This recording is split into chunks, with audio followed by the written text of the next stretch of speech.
In 1986, the San Francisco Chinese New Year Festival and Parade, one of the largest Lunar New Year celebrations in the U.S., added an unofficial secondary description to its culturally specific title, Lunar New Year, as a nod to inclusivity. The addition, attuned to the mood of the time, aimed to reflect the diversity of the community, said Wayne Hu, a former parade director. Other U.S. cities and celebrations did the same. Now, many individual cultural celebrations like the Vietnamese Tet, the Korean Seollal and other spring festivals are united under one umbrella term, Lunar New Year.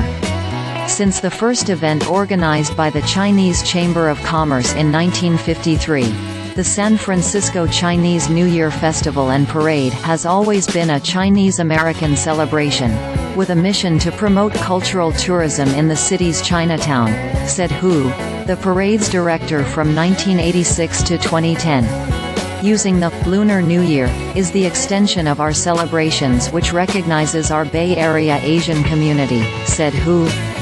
But more importantly, demonstrates that this is a San Francisco Bay Area celebration that includes all.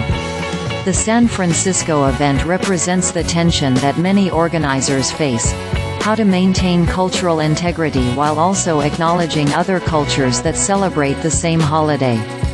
In the name of inclusivity, what happens to individual cultural festivals? Many Asian countries use the lunisolar calendar, which tracks the cycle of the moon's phases, to mark the start of a new year and the arrival of spring.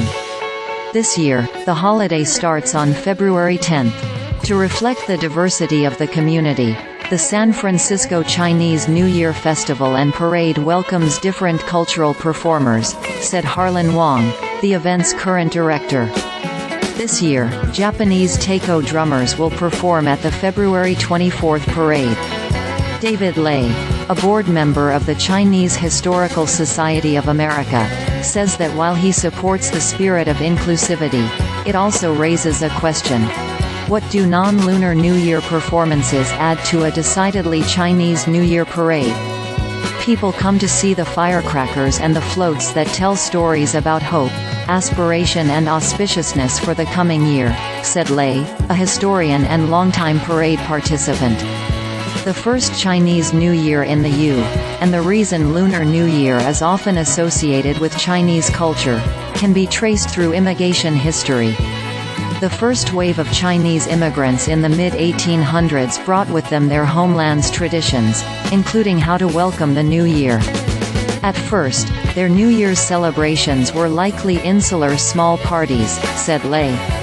In 1871, Belleville, New Jersey, the first East Coast Chinese community, hosted one of the first recorded Chinese New Year celebrations, complete with fireworks. New Year celebrations were a way to invite the community to Chinese enclaves and demystify the perception of foreignness, said Hu.